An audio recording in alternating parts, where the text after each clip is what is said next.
Pegawai pemerintah dengan perjanjian kerja kontrak atau P3K, mempunyai beberapa perbedaan dengan pegawai negeri sipil atau PNS. Perbedaannya sangat tipis, mulai dari perbedaan formasi hingga perbedaan tunjangan masa tua.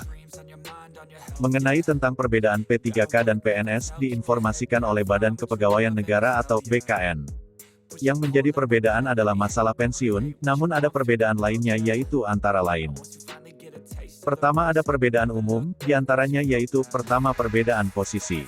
PNS diangkat untuk menduduki suatu jabatan pemerintah, sedangkan pengangkatan P3K posisinya dalam rangka menjalankan fungsi tugas pemerintah. Kedua, posisi pengangkatan. PNS memiliki masa percobaan selama 1 tahun, sedangkan P3K langsung diangkat tanpa melalui percobaan. Ketiga, gaji. Gaji PNS sebelum diangkat hanya 80%. Sedangkan untuk P3K, jika diangkat gajinya langsung dibayar 100%. Kedua, perbedaan formasi. P3K dapat mengisi 3 klaster jabatan yaitu: pertama jabatan fungsional. Peraturan Presiden Nomor 38 Tahun 2020 ada 147 jabatan fungsional yang dapat diisi dengan P3K. Kedua, jabatan pimpinan tinggi. Sesuai informasi dari BKN, P3K langsung dapat melamar ke jabatan pimpinan tinggi. Dan yang ketiga, peluang jabatan. Ada peluang jabatan yang bukan struktural untuk P3K, dengan menjalankan fungsi manajemen pemerintah. Ketiga, perbedaan hak kepegawaian P3K. Pertama, tentang gaji, untuk P3K termuat dalam Undang-Undang Nomor 5 Tahun 2014 mengenai manajemen P3K yang mempunyai hak-hak gaji.